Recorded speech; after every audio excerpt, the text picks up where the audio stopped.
fragrance, and then here you have an IFF fragrance, a Firmenich. So I'm kind of doing an inception moment here because I'm stitching myself from another reality or a different account. Anywho, I have one account for, my perfume related stuff and perfume reviews, and I have another account for my brand. So this one's for my brand. And check out my new t-shirt, by the way. Iconic Nobody. It's kind of how I feel. Anyways, in that video, I'm kind of ranting about the Fragrance Foundation's awards where they had an indie category, and in my opinion, I felt that like everyone who was nominated and the winner were, in my opinion, not indie.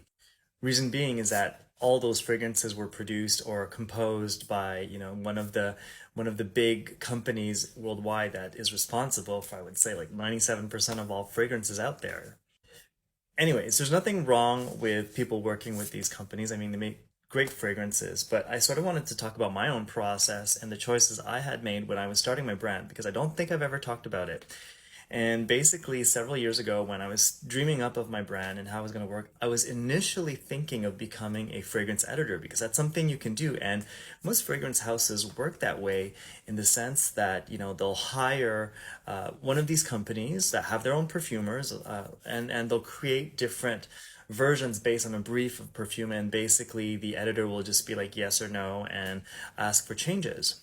So I started with that mindset, and as I was writing the brief and I was about to start approaching different companies, I was feeling icky. I was starting to feel a little bit like an imposter. And that's only based on my own, artistic visions. I didn't feel comfortable hiring someone else and, theoretically kind of signing like the name of my brand and vision below someone else's work. That didn't sit right with me. So I decided, which is something I always do, to take the longer and harder route, which is to actually become a perfumer myself and learn the ropes.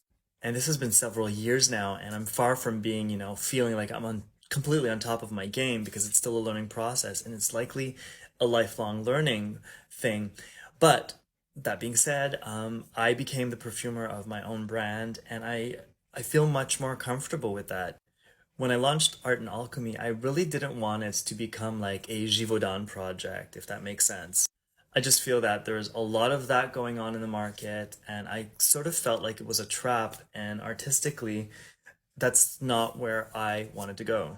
So in a nutshell, obviously, I think these companies make great fragrances. I find them a little bit predictable at times, but nevertheless, it's quality work. But in terms of my brand, I needed and I wanted to position myself in a different manner.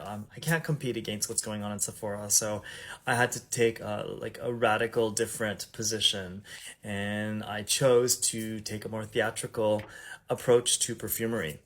And if you're wondering what that means, make sure you follow me because I have so many exciting things that are coming down the pipeline and I just can't wait to share it with you. And yeah, it's gonna be a fun ride.